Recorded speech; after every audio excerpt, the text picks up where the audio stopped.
Hello, I'm back, everybody.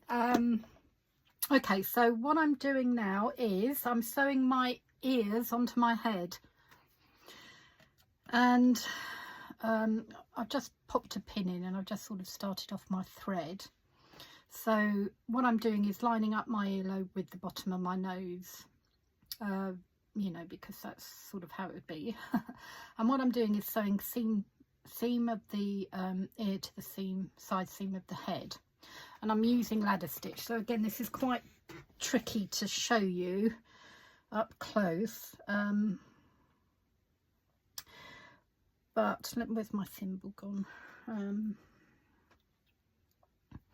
now taking, I've just started off a few stitches and I'm now taking a little bit from the face side. So I'm doing very small stitches, maybe a millimetre, couple of millimetres, and then once you've done that, you go opposite over to the ear, take a little bit, then back to the face. Quite difficult to try and not get too much, because as I say, I don't want big stitches here.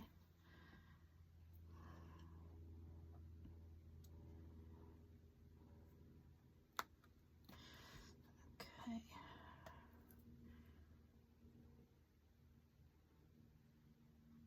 Take a little bit, then back to the head.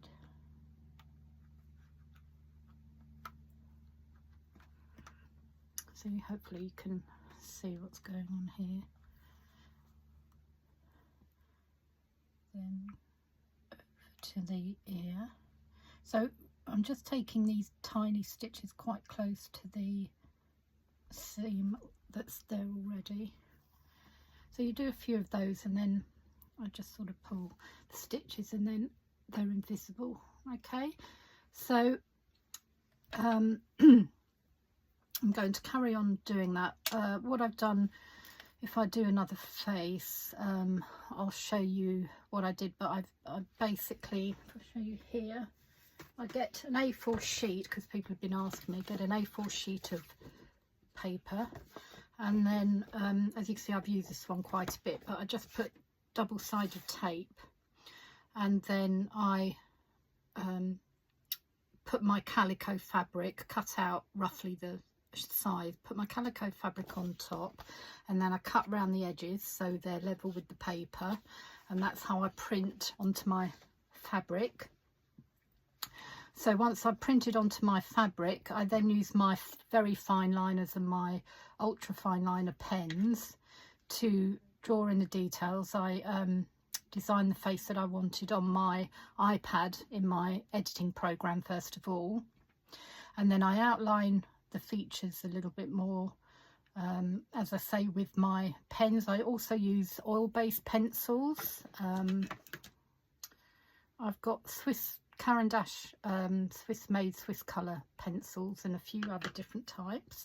They're supposed to be more permanent, because you have to bear in mind when you're printing out with an inkjet printer, obviously the ink, if you get it wet, it's not permanent. So I mean, the whole face is, you're just trying to protect it as much as possible. And then I also use where have I put them, my chalk pastels, which are these, because they've got nice sort of skin tones in. It's the Jane Devonport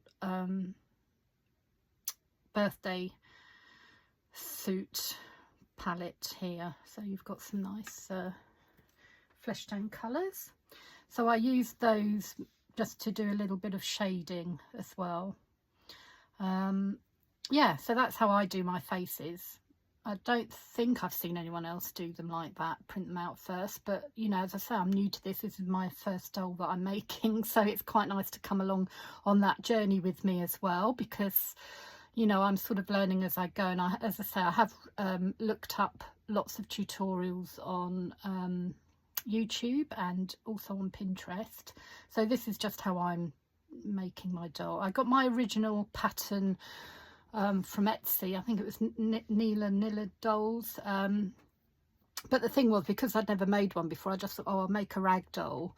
And it didn't come with instructions either, this particular doll, because I wanted to make quite a big doll. So I think it's over 30 inches, so 35, something like that. So yeah, obviously I didn't really know what I was doing. I know you sew your parts together, but it's quite tricky otherwise. So that's when I did a lot of research. And also I adapted the pattern a bit, because then I went down the rabbit hole of thinking, oh, rather than a rag doll, I'd like to do sort of like an art doll, in the sense that it's got a wire armature inside. So then I, you know, thought about how I could get the wire inside without it being too difficult. So I've split, I'll try and show you this as well as I go along, because I haven't cut the pieces out yet, but I've split the back pattern.